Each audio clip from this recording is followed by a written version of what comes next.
Welcome back to the Black Table.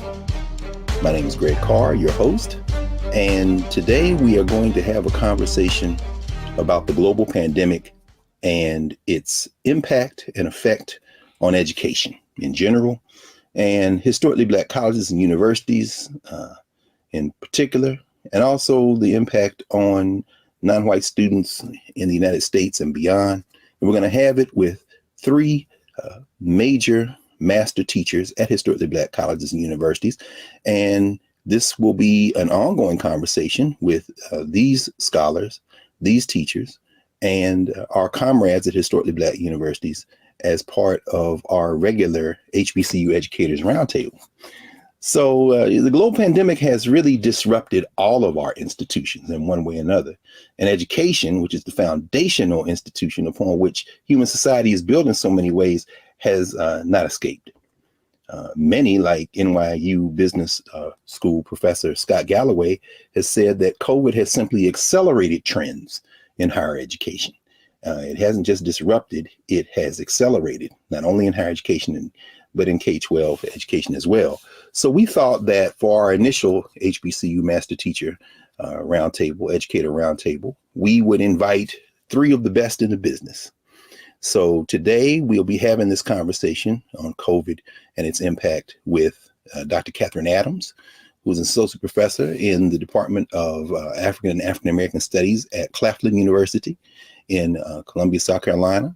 Dr. Mario Beatty, who is an associate professor in the Department of Afro-American Studies at Howard University, and Dr. Valethia Watkins, who is also an associate professor in the Department of Afro-American Studies at Howard University and director of Howard University's Graduate Women's Studies Certificate Program. So welcome, colleagues. Welcome to the Black Table. Thank you. Thank you. Good to see everybody. Yeah, Absolutely. Colleagues. So it's good to be seen. Good to be seen and not viewed. That's right. Which is a little bit of gallows humor, unfortunately, but we know that we've all been in this profession for quite some time. Between the four of us, we've got well over a century of experience at just about every level of education. So I want to start with this, and we're just gonna have a bit of a conversation today. Anybody have any striking stories as it relates to COVID regarding yourself, your colleagues, and maybe how you or your students have been impacted the most? I think for me, in terms of what I've seen in students, I have noticed a tremendous amount of more mental health issues being expressed by students to me, orally and in writing. I think that for students, perhaps not being on campus, not seeing their friends, being more isolated at home, all of us, I think the isolation, the kind of the breakdown of the bonds of community has impacted all of us, but I have seen that impact in my classes. So I constantly am getting students that are depressed, that are asking for longer extensions to complete assignments because they are just tired, fatigued. They're dealing with a range of family issues like all of us, meaning that many of their family members have caught COVID. I've had a student where multiple members of their family members caught COVID around the same time, were in the hospital. Like all of those issues, the emotionality of all of that and the stress that comes from that is tremendously impacting student outcomes. Mm-hmm. And we don't discuss that very much. I mean, it's like when you come into the classroom, it's like, okay, all things considered, here's the work, you do the work, you get your grade. But we have to be sensitive as professors to this whole range of external issues and circumstances that is beyond any of our control that is impacting dynamics in the classroom. And there's no way that we can escape it, and we have to face it. But more so for me, it's changed me fundamentally too. Because in this environment as a professor, you have to be more flexible. I think it calls for that. You have to be more empathetic. You have to be more understanding. You have to be more supportive. And when I say flexible, that means that for me in the classroom, that deadlines or hard deadlines are not as important for me as they were before COVID.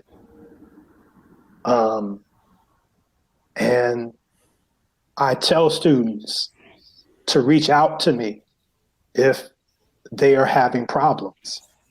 And to be honest, and they don't have to go into specifics, but just tell me you're having a problem.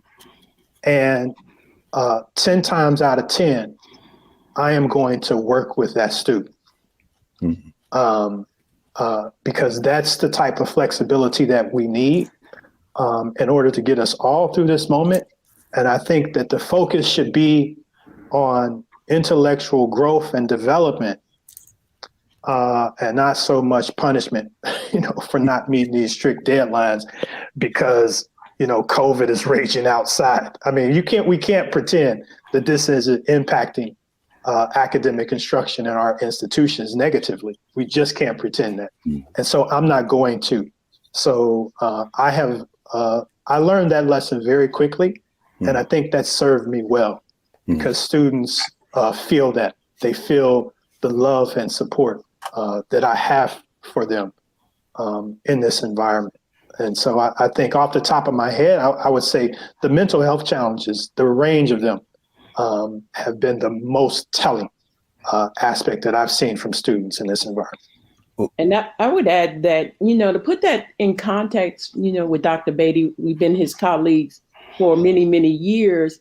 And it's a person that holds students to the highest standard of performance. And prior to COVID, was very much about teaching them to meet deadlines and to meet the particularities of an assignment. And so that adjustment really is an important adjustment. And I have had feedback from students that not all professors have made that adjustment. There are many professors that take these kind of issues like mental health and the other things that are related to this pandemic. They try to treat the classroom environment online the same as they did prior to COVID. And so for some of our colleagues, when students are presenting these kinds of challenges, they treat it as them just engaging in the usual finesse of not meeting their obligations. And I've been amazed at the number of students who have tuned into class, but have told me they are working. And so sometimes they're dipping out of their job as a waitress or other kinds of jobs and taking classes in their cars or in a private closet somewhere where they're trying to balance meeting economic obligation, whether it's because family members have taken ill and they have had to step up their economic contributions to their family.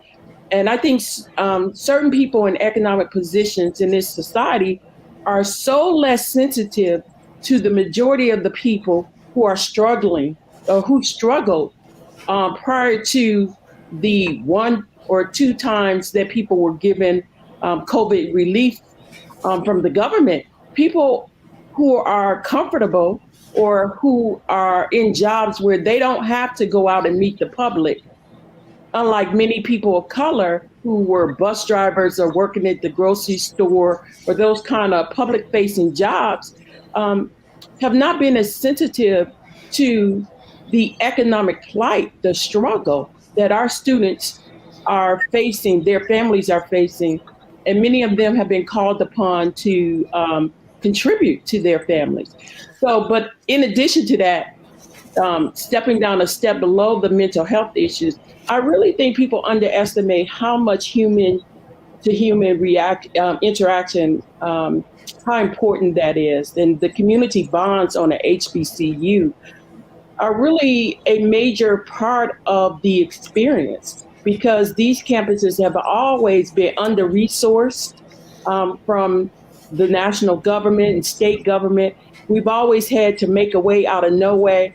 And one of the intangibles has been the bonds, the networking, the family, the sense of family that was built, that compensated in some ways for those lack of physical resources and other resources that our institutions often find themselves deprived of. And so those interactions are so critically important to a part of the education experience. And I think we've gained a greater appreciation of how important those bonds are, that sense of family. Let's look at that, Lethea. And in fact, we're going to pause for a moment. And when we resume, Kathy, I hope you will lead us in a conversation and maybe share some of your experiences because of us, I think you have been the one who has been the most required to be on campus during this pandemic. So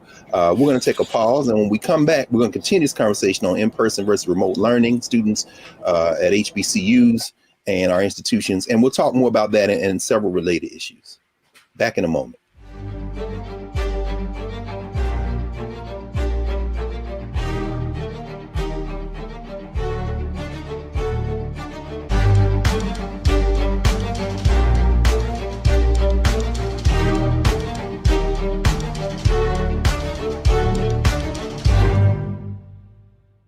I'm Deborah Owens, America's Wealth Coach, and my new show, Get Wealthy, focuses on the things that your financial advisor and bank isn't telling you, but you absolutely need to know.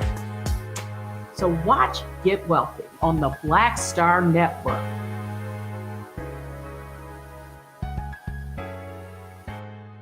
Hi, I'm Dr. Jackie Hood Martin, and I have a question for you. Ever feel as if your life is teetering and the weight and pressure of the world is consistently on your shoulders? Well, let me tell you, living a balanced life isn't easy. Join me each Tuesday on Black Star Network for A Balanced Life with Dr. Jackie. We'll laugh together, cry together, pull ourselves together, and cheer each other on. So join me for new shows each Tuesday on Black Star Network, A Balanced Life with Dr. Jackie.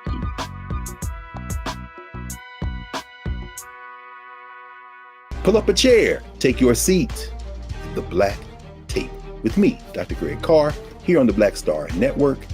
Every week, we'll take a deeper dive into the world we're living in. Join the conversation only on the Black Star Network. We're all impacted by the culture, whether we know it or not. From politics to music and entertainment, it's a huge part of our lives, and we're going to talk about it every day right here on The Culture with me, Faraji Muhammad, only on the Black Star Network.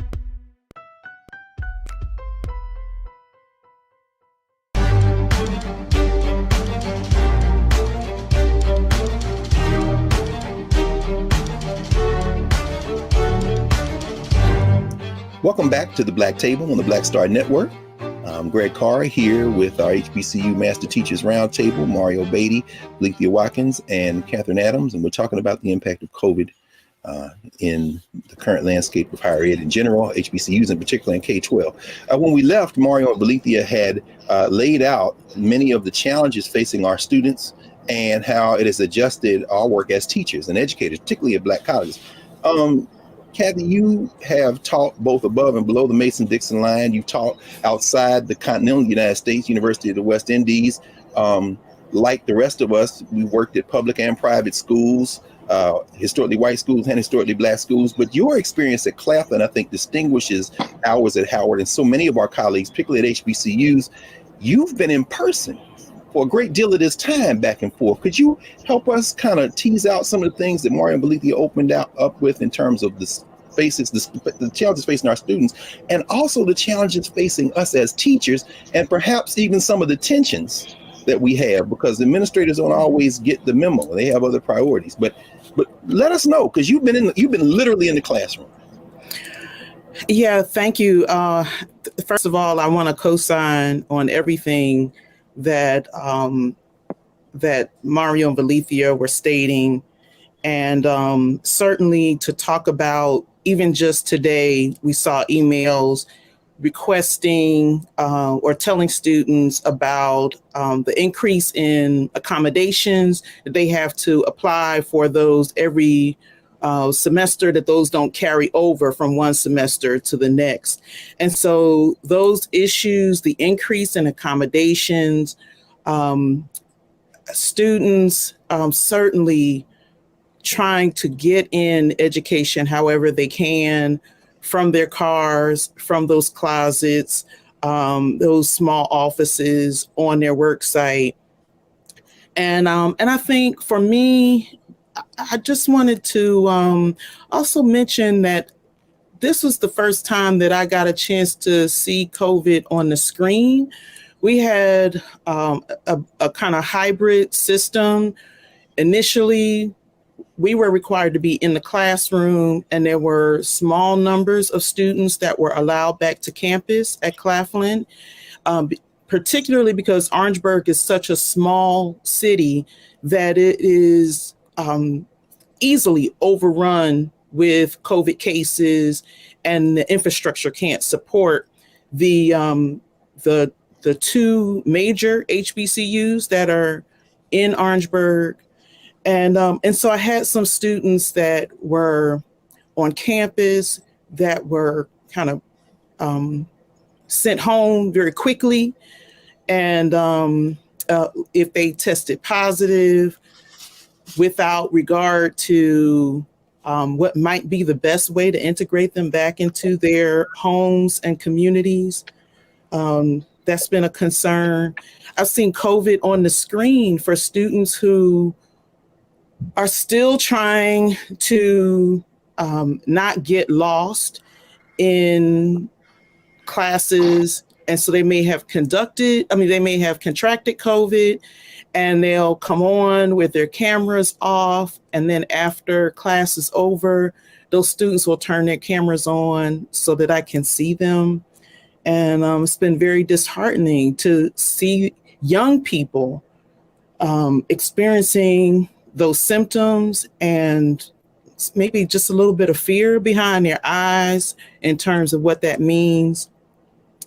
I think even for the students who are not asking for accommodations, not expressing any mental health issues, and maybe on the campus, as many were this past fall semester, very sometimes subtle changes and sometimes not subtle changes in focus and concentration, just the ability to get through a book from end to end, I think has been difficult for me as a professor. And so it allows me to be really sensitive to how I can model for my students ways in which to share the load of work and to work through some of those focus challenges.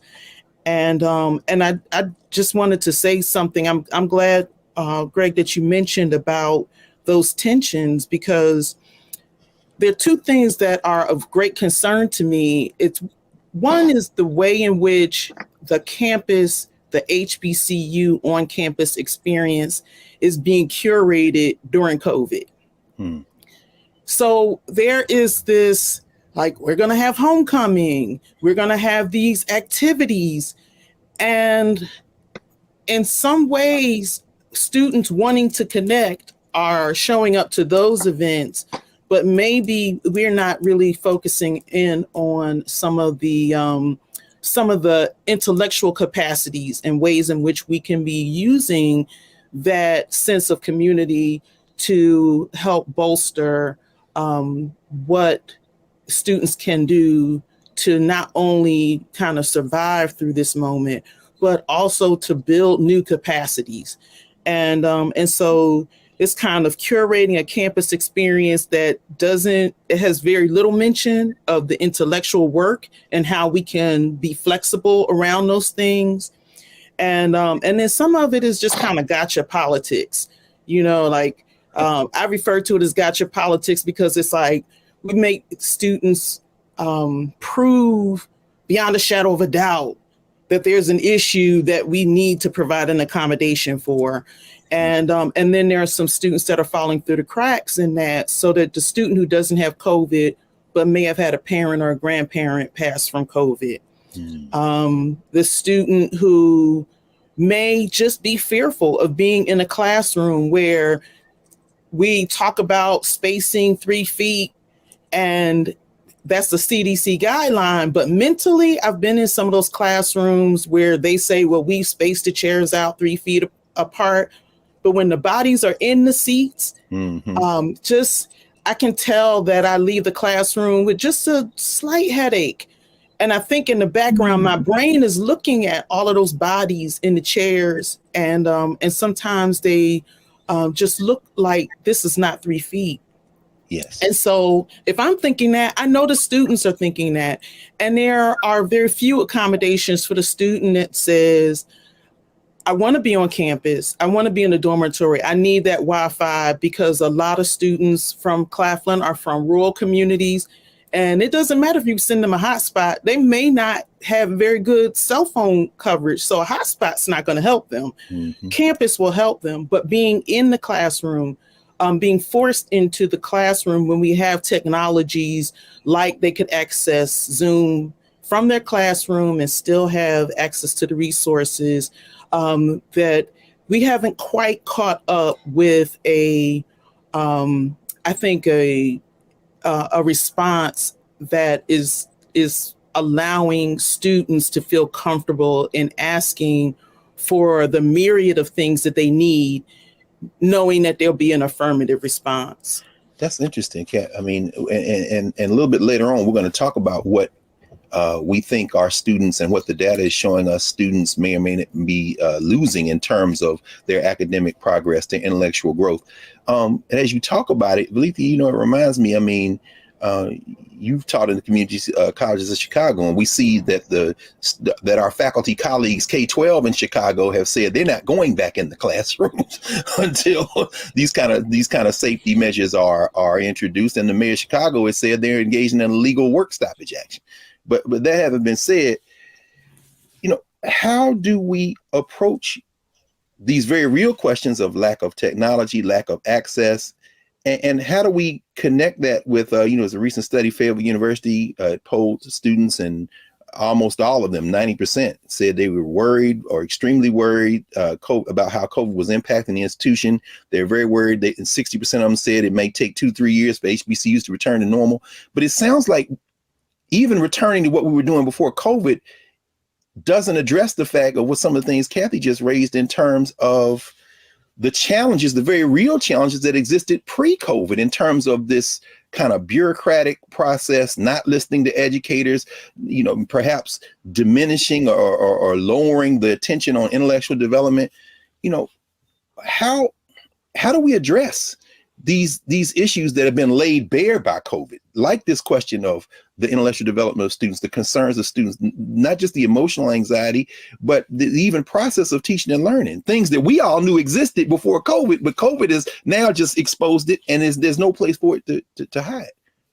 Yeah, balancing these different or competing interests is what we're being confronted with. And a lot of these issues have been moving forward, like you say, accelerating what was already taking place. And what I mean by that, early on, I must admit, I wasn't, even though I served on a technology committee that evaluated applications by faculty members to turn their classes into hybrid courses, or even to encourage them to create online courses. In the back of my mind, I was always concerned with the for-profit motive or intent that these were trends. I mean, I embrace the technology because I think there are benefits to it, but we have to balance them with human interest. And for some people who are bean counters, who devalue what professors do, what we do in the classroom, what we bring, the intangibles, those people who develop assessment in ways that want to treat it just like working on a factory assembly line and you could just count widgets, these intangible things that happen in education that you can't always count and measure in individual increments. My concern was always that this was a trend like you see in grocery stores, that as you've seen the acceleration of ending jobs of even cashiers, that so many grocery stores, whether it's Whole Foods or the local pharmacy, now you're seeing these self-checkout. And that's technology replacing human interaction, human jobs. And so, frankly, I was concerned very early on that the use of technology was designed in a way to harness our expertise, what we bring, to try to videotape it, to try to curate it in ways that then they could just always put in a tape, push play, and eliminate you from the equation. That they were thinking about bringing in just low-paid workers as really TAs and others to just grade papers and to use the technology to just replicate what they thought they were going to be replicating, the professor's expertise, just by using tapes of the professor and being able to eliminate the professor from the equation. But I think one benefit of this experience, whether it's people through K through 12 or even at our level, the people are gaining an appreciation of the importance of teachers and what we bring and how we can impact and touch lives and change lives. We've all had our lives changed by a teacher. I remember my 4th grade teacher, Mrs. Shelton, who invested so much in me, who gave me such a strong foundation. Many of us can reach in our lives and talk about a teacher that has changed our life. So in that regard, what's happening in Chicago, for example, I saw a debate from a parent who wanted the kids in the classroom versus a parent who said we needed a pause.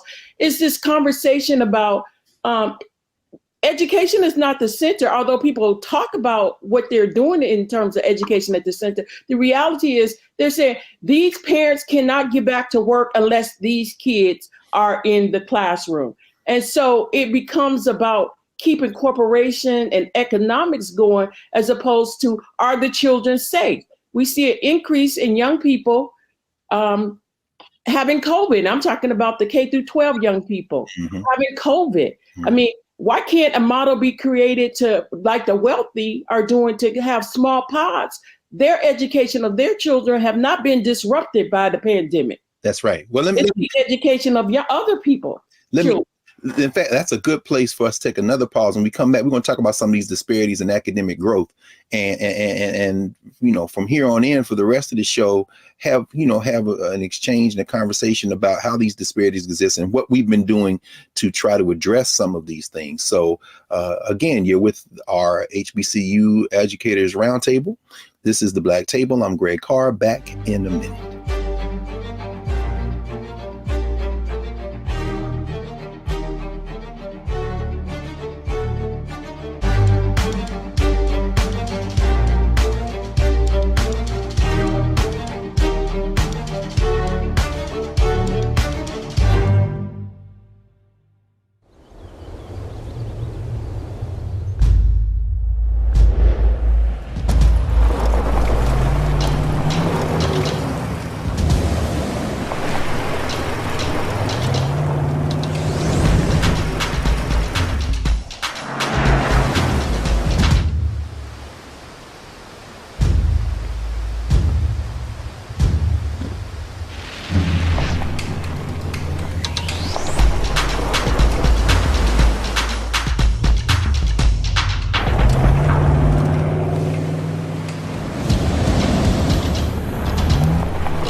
Hi, I'm Dr. Jackie Hood Martin, and I have a question for you. Ever feel as if your life is teetering and the weight and pressure of the world is consistently on your shoulders? Well, let me tell you, living a balanced life isn't easy. Join me each Tuesday on Black Star Network for A Balanced Life with Dr. Jackie. We'll laugh together, cry together, pull ourselves together, and cheer each other on. So join me for new shows each Tuesday on Black Star Network, A Balanced Life with Dr. Jackie.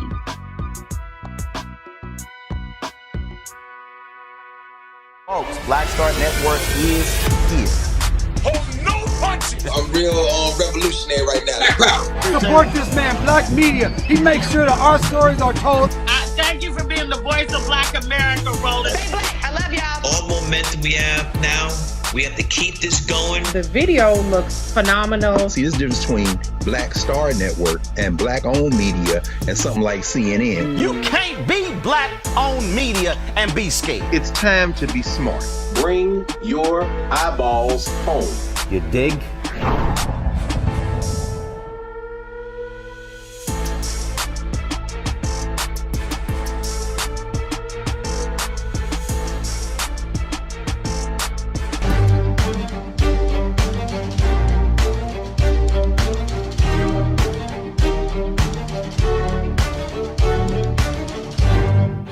Welcome back to the Black Table. We're continuing our Educators Roundtable talking about COVID and education. And we're joined again with Mario Beatty from Howard University, Valethia Watkins from Howard University, and Catherine Adams from Claflin. Valethia, you were talking about the impact that we see K-12, when you mentioned Chicago. Kat, you taught K-12 in Philadelphia, in your hometown. I mean, and we all have very good friends and we've done administrative work and taught at the K-12 level. Man, our colleagues are suffering.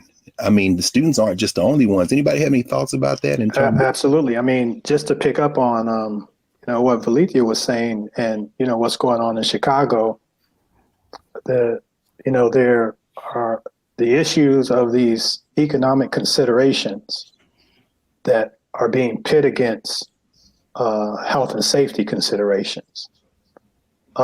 And kind of early on in the COVID crisis, the health and safety considerations were weighing out. It was clear that we need to pause. We need to go virtual for health and safety reasons. As vaccines have kicked in, and the impact of those, and just time itself, there's increasing sentiment. Both by conservatives and liberals, that it's just time to get back to work. And as a professor, in this moment, I'm kind of in alignment with the Chicago teachers because I'm thinking, okay, for the past 2 years, we've all been sold this dream that the vaccines were going to help us to get control of this virus and help to get back to some semblance of normality. And I'm still waiting. I'm still waiting, and so we're in the midst of, of the raging Omicron variant. And you're like, hold on. Like, okay, we've had 2 vaccines and everybody getting boosters and this stuff is off the chain. Man, and no one has a good answer for this. And so you tell me as a teacher, you're going to, risk your health and safety. And in an environment, especially at the university level, there are things in terms of health and safety protocols that are set on paper that actually don't match the reality of what's actually being done. That's true, brother. In the schools. That's true. And teachers and professors see that, they note those contradictions. That's right. And, they want at Howard, everywhere, we're constantly noting those contradictions. That's right. And so professors and teachers are giving pause because they're not listening to words. They are looking at the reality that they experience in those classrooms and what is actually done. That's right. And so, those teachers are taking a stance and trying to say, look, we need to be absolutely clear that the health and safety of teachers is a priority. in this. And if you're not going to make it a priority, we're going to make sure that it's a priority. But those teachers are not individual persons. What people don't realize, those teachers are parents. They're usually taking care of children, their own children, and their parents or elders or other sick members of their family. And so for them, the risk is not just as an individual, I may get COVID, but it's also if I get COVID and I'm the only person providing economics to this family, or I'm taking care of my elderly mother or husband or my sick child, then that's a whole network of family members that are in trouble. So I guess I would ask Dr. Carr or Kathy, what do you think about the conversation that early on people were saying, we're not going back. See, I don't think society has accepted, we're not going back to what was. Right. And that's what was so great to go back to. Right. Yeah. Is this normal that we need to create new systems to deal with a new normal? Or what we going back to? What we rushing to get back to that was so great? Mm-hmm. I want to respond to that in some ways that are where we really are thinking about what's best for our communities. And I had an opportunity over the summer to work with some young 7-year-olds. And this was through the Every Black Girl program put together by Vivian Anderson here in Columbia, South Carolina. And Vivian decided that she would open up her space. She usually works with high school girls. And because of COVID, there were lots of parents saying, I've got to go back to work. Can you, can I bring my children to you? And so she got some computers and opened her space up to children of all ages, and decided from seeing what was going on that she would start to pull together some small groups of children. And Monique Bing is the young woman that she charged with putting together this program. And I took material that Carr, that you have put out there around the Black curriculum. Very helpful. Monique was like, can you come and teach Africana studies to 7-year-olds? And I had a ball. Mm-hmm. It was a pod, right? And it was this way in which it was a moment to look at what were some of the deficiencies for those young people and bringing in people every day of the week because their parents are working Monday through Friday. And so Monday through Thursday, it was bringing in someone that was going to help with skills, not just intellectual skills. These young women, these young girls were taught yoga. They were taught how to manage their emotions. I taught them Africana studies, and someone was working on their reading skills because they saw that there was a little bit of a lag with that. And then the rest of us reinforced it. And then on Fridays, they took them on field trips. And what was done in 5 weeks with those girls was amazing. So much to the point that I told my students in the fall, everybody is responsible for teaching someone. Maybe in a formal setting, maybe in an informal setting, but your cousins, your younger sisters, brothers, someone in your community should know some of the things that we taught you this semester. So I'm really excited in many ways to get back this January to find out what my students did over the break in terms of just conveying some of this information to young people in their own lives.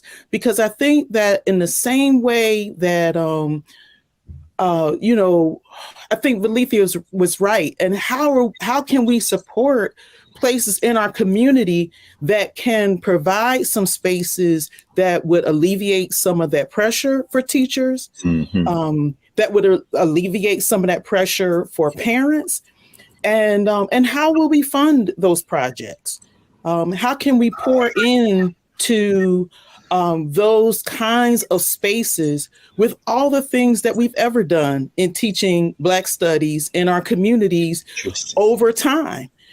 There are enough curricula out there for us to replicate that in very small groups, so that our college students better understand what we're teaching them, because they are teaching it to someone younger than themselves. So I think that there are some ways that you're right. We're not going back to the ways in which they thought, but I think we can be creative and take the best of what we've done in the past to craft a very different and better future that is something that is still intellectually rigorous and also safe, because a lot of those spaces, especially in K through 12, were not safe for our kids, with some people who did not have our kids in mind. That's true. Well, when we come back, we were going to turn to that. Actually, that's perfect, Kat. I mean, we've got two of our colleagues in Atlanta, Morehouse School of Medicine, Reba Kelsey and Maggie Ridge. And as we know, Maggie is a pediatric doctor. They're talking about this rush of children with COVID coming into the hospitals, and we know Black children have accounted for 20% of those who've lost a parent to COVID through early 2021, despite only being 14% of the population in the country. But you've just given us a window into possibilities, learning possibilities that we can have going forward. And when you said community, Kat, when you said community, I mean, it's going to require us to recover some things we may have conveniently forgotten and maybe sacrificed on the altar of capitalism. But we're back in a second, and we will turn toward those solutions.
I'm Deborah Owens, America's Wealth Coach, and my new show, Get Wealthy, focuses on the things that your financial advisor and bank isn't telling you, but you absolutely need to know.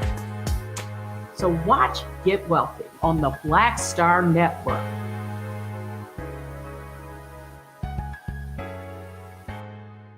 Hi, I'm Dr. Jackie Hood Martin, and I have a question for you. Ever feel as if your life is teetering and the weight and pressure of the world is consistently on your shoulders? Well, let me tell you, living a balanced life isn't easy. Join me each Tuesday on Black Star Network for A Balanced Life with Dr. Jackie. We'll laugh together, cry together, pull ourselves together, and cheer each other on. So join me for new shows each Tuesday on Black Star Network, A Balanced Life with Dr. Jackie.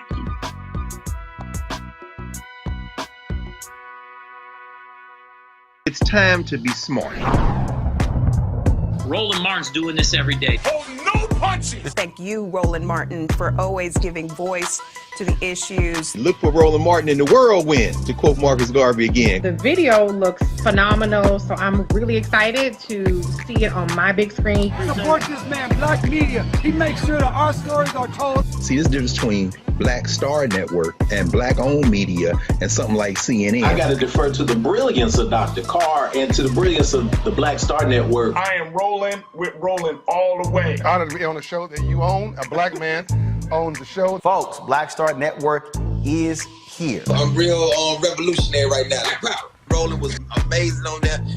I love y'all. I can't commend you enough about this platform that you've created for us to be able to share who we are, what we're doing in the world, and the impact that we're having. Let's be smart. Bring your eyeballs home. You can't be Black-owned media and be scared. You dig?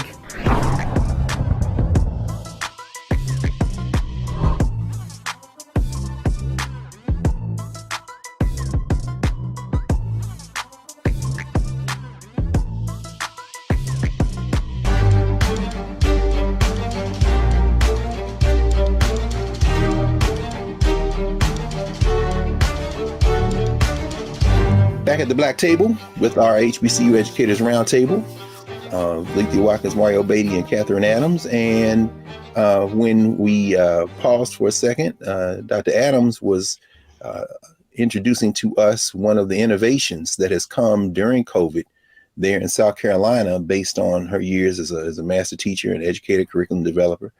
Okay, y'all, we've all participated in writing curriculum. Some things we've done together. We've taken students abroad. We've done any number of things.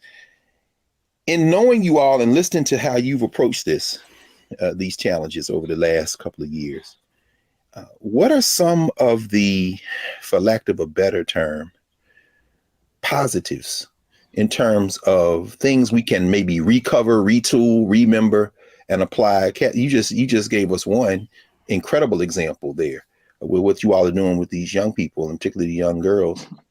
Anybody else want to let us know some of the things that you've learned and perhaps we should be able to share, and then maybe even address or confront administrations in higher education in general, HBCUs in particular, and K-12 included, to say, look, find the money for this, move in this direction. What do y'all think? Some of the things you learned, positive things? Well, I think for me, well, I will say, going back to a point Kathy made earlier in the conversation, in terms of accommodations with students.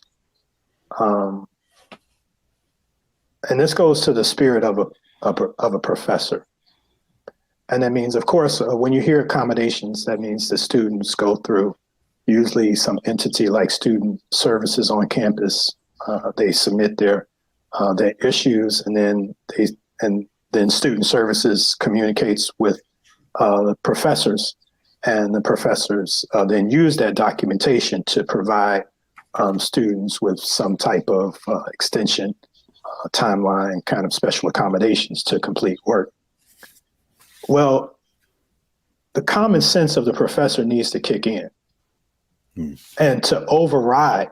Like, that means that students that don't have formal documentation for accommodations in this environment, I've been flexible with virtually any student that has said that, look, this is what's going on in my life. They may not feel that it's as serious enough to go through student services to get accommodations, but my common sense is like, okay, yes, and I'm going to support you. And to me, that's the power of the professor. That's the power of the professor to override the system. And I think that professors have to use their power and their common sense in their way, looking at this dynamic, and to act accordingly in this system. So you don't have to always be subservient to the system as it impacts your course. In terms of what, I've kind of learned in my class, teaching virtually, the big thing that was missing was community. And I like to try to create community in my classes. It's Black Studies. And it's grounded in that idea. And so how I try to do that is the first 2 days of class, I use the breakout room feature in Zoom, and I just randomly put students together and just have them introduce themselves and talk. And that's the balance of those classes, is just trying to build community among students in a very isolating environment. And I think that becomes very, very helpful for the remainder of the course, because they begin to help each other, they know who each other are, and they can exchange information in terms of work. The other thing, I've done a lot of things, but the other thing that I've done is I use a discussion post in Blackboard, and I have students to respond to readings, to lectures, to videos, etc. Give 5 important points to have them to write something. But most importantly, I also have them to ask at least one question about what they read or viewed. And I curate those questions, and I use those questions to formulate my lecture and discussion. And I'm literally responding to those individual students. I'm letting them know that I see you, that I hear you, that I observe that you're reading and engaging in the course. And as a professor, I'm going to answer your question directly and show its importance in the large arc of the content that I am teaching in the class. So what I'm trying to do with that is to form just another bridge of intimacy with the student, to get them to buy into the experience and to connect with me and to connect with the material. So almost they're just self-motivated to go through the material. He's like, okay, this professor is listening and talking to me. When students hear that and feel that from a professor, you can take students anywhere that you want them to go. Absolutely. Anywhere. Absolutely. That has to be foundational to me. You have to connect with the spirit of your students. Yes. That's what I try to do. And once I connect to them, then we can take off. That's interesting you say that, Mark, because I mean, that balances out. There's some research that's showing that COVID rates are lower at some of the HBCUs like North Carolina A&T, some of the Georgia HBCUs, because the COVID rules have been more strictly enforced at some of the HBCUs than PWIs. But rather than that kind of martial, kind of militaristic approach, that type of connecting, even virtually, that's a very powerful counterbalance to that, and kind of gets us back to this question of what we can do to enhance. There are a couple of other things, and I want everybody to jump in on this as well. There are real material challenges. Y'all have all raised them. Our students are looking for funding. We know the federal government, the funding, the HBCUs, you see a lot of loan forgiveness going on, but still the gap remains. We're part of it. I'm part of it. I am one of them. Be right. It's like, exactly. They are me. I know that's right. But this. What does the future pretend? The immediate future, like the next 2, 3, 4, 5 years, and then going forward in terms of students' abilities to even enter higher ed, particularly our HBCUs. Are you concerned about the future of some of our HBCUs in the wake of COVID? The learning gap, the gap in learning, seems like you are addressing it individually, but what can we do at the institutional level in terms of formations to try to kind of address some of these challenges that aren't on the horizon that are here right now? Right. I'm definitely concerned because my student loan debt came when I was a doctoral student. I virtually had no debt as an undergraduate student. So these students are incurring lots of debt at the undergraduate level that's following them. And somehow in this kind of capitalistic environment, we blame the students. Oh, these students, you took out all of these loans, you got to repay society. But we should not think of it like that. That means that we have shifted from my era and the era before me. We have basically shifted the economic burden of education from the state to the student. And these are public policy Absolutely. decisions. These are public policy decisions that have happened that or choices should be reversed. Choices. Absolutely. I think in this regards, when we look at African Americans, in some respects, student loan debt, the disproportionate amount of student loan debt, we can look at it as modern day sharecropping. Rather than using education and these opportunities to lift our communities up into home ownership and into economic situations that we can pass on to another generation, this debt creates a ceiling that keeps you at a material level that it's just like our families who were on the farm, sharecropping on the plantation. So, this is a real choice because the generations before us did not have this amount of debt. There was an investment in public education. There was an investment, and of course, HBCUs didn't experience that level of investment, but you're investing in the future. And so students should not have this amount of debt, and that's a public policy choice. So if you want to talk about reparations, provide quality education, and investing in quality education is one of the major forms of reparation that we could have in this country.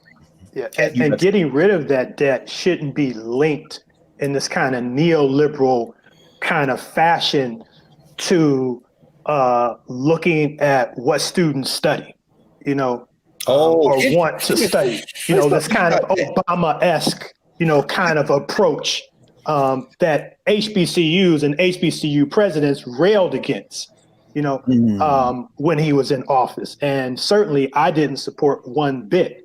And this idea, that certain disciplines are worth more than others. And this idea that the market, should drive, graduation rates. And those are the things that we should be investing in. And we should be investing in the dreams of our students, because all of these disciplines are needed for a holistic, healthy, functioning society. And so we should not be playing these types of games where we value, some disciplines more than others in an economic sense. Those types of games are, and really that's what assessment has boiled down to. It is basically a not so thinly veiled cover for basically institutions making economic decisions on market decisions based upon their assessment of disciplines. I agree. Not only should we just wipe away this debt, because it's absurd, we can just wipe it off the books. They don't owe anybody. It's not like that someone loaned them the money out of their pocket and they're waiting for the repayment of the loan. It's all digital. It's all arbitrary, and I think of my students, like that opportunity in the classroom. We're planting seeds, and so I know that all the students on my campus need exposure to Africana studies, regardless of their major. They all need to be thinking creatively, thinking differently. They need to be building their networks so that as some student that may be a STEM graduate or a business graduate or education, that they are thinking about my majors in Africana studies when they are putting together teams of people to work on things. I had a very recent Claflin graduate. She graduated with a degree in biology. She was working in a lab at the University of Pennsylvania, and she reached out to me for a letter of recommendation. And she said, I have all the things that I need from the STEM faculty, but your class in African American heritage really helped me think differently around diversity issues. And so I would like a letter of recommendation from you to complete my packet. And so we have information that is going to be valuable for having a cohort, a generation of young people think differently. And I think that we not only have to have them in our classrooms, we have to think about how do we get this content to students broadly who are not in our classrooms. One of the things that I have suggested for our department at Claflin is, and it has been well received, to start doing more professional development with public school teachers, because some of them have some really great ideas, but may need that kind of added support of a certificate program or just some additional books to read or some of the latest scholarship around how to enhance their curriculum around what they're doing. And I think it's an exchange. Some of the things that I've learned from first and second grade teachers around what they're doing with young people. I'm thinking about some of the ways in which, just again with those seventh graders, we do a timeline in the African American heritage class that students have to figure out an actual timeline in which they insert themselves. I did the same thing with the seven-year-olds, where they did a timeline with Post-it notes and, just some blue painter's tape on the wall. And that was the timeline where they got to insert themselves, and then also events that were related to Africana history.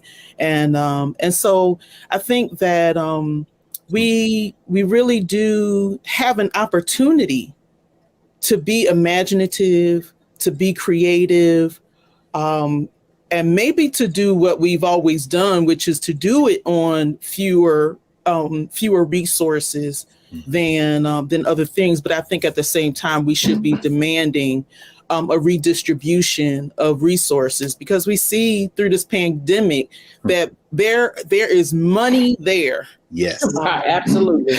Lots of money there, but we have to demand for the redistribution of those funds. Well, thank you, Kathy. And I think that's a wonderful way for us to pause for now. Here at the Black Table, this has been a bit of a tease, I must confess. This topic is timely, it's important, as our young people and all of our teachers in our communities are struggling around this issue of education and the pandemic.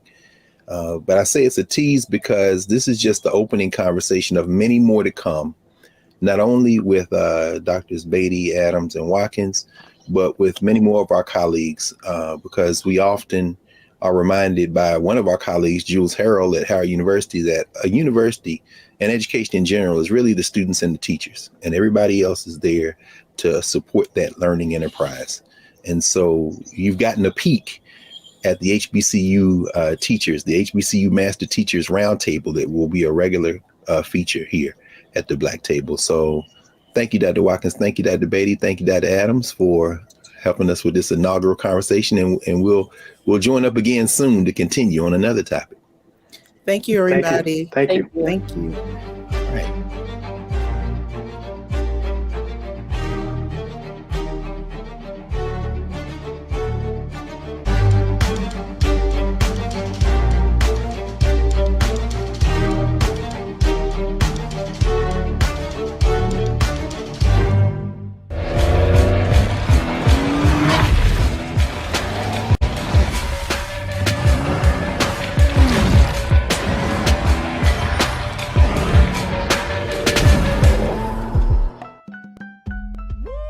We're all impacted by the culture, whether we know it or not. From politics to music and entertainment, it's a huge part of our lives, and we're going to talk about it every day right here on The Culture with me, Faraji Muhammad, only on the Black Star Network.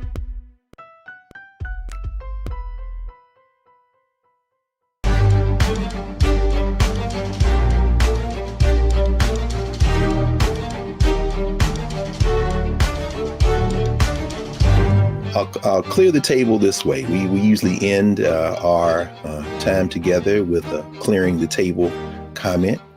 We know that recently we marked the transition in the ancestorhood of the great Sidney Poitier, that son of the Caribbean who we know best as a film actor in Hollywood.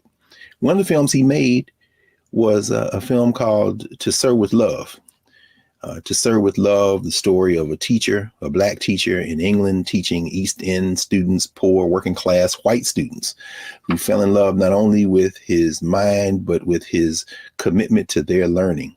A lot of people might not know that film, To Sir with Love, was based on a novel. Actually, a novel by a brother who was an HBCU master teacher himself, Eustace Edward Ricardo Braithwaite, E.R. Braithwaite, who was from Guyana, who lived to the age of 104, actually made transition in 2016. And Professor Braithwaite, after watching To Sir with Love, said, something didn't quite translate in the film. He was from Guyana. He had a master's degree from Cambridge, couldn't get a job in England. So he took up teaching, even though he had been trained in engineering, one of those STEM fields. He could not find his way into the profession initially. He was part of that generation that folks call the Windrush generation. Those of you watching from the UK know what I'm talking about. Those Black immigrants who came from the Caribbean and rebuilt England after World War II, who had precarious positions, who found themselves in a precarious position in that society in England. But I raise that because Sidney Poitier, who portrayed that teacher in To Sir with Love, is widely credited in that film with showing, how to build interracial bridges. But there was another film where Sidney Poitier played a reluctant teacher, he and Bill Cosby. That was a film called A Piece of the Action, where they were in Chicago teaching young people in a community center on the realities of life and how to acquire that education and use it to improve their lives. And as we close this edition, as we clear the table, the Black table, and prepare for our next time together, we've been reminded by three of the best teachers there are in the world that community, that compassion, that commitment to deep intellectual work can never and must never be displaced as the foundation for education. So thanks, y'all, for joining us. And we will see you again on the Black Star Network with the Black Table next session.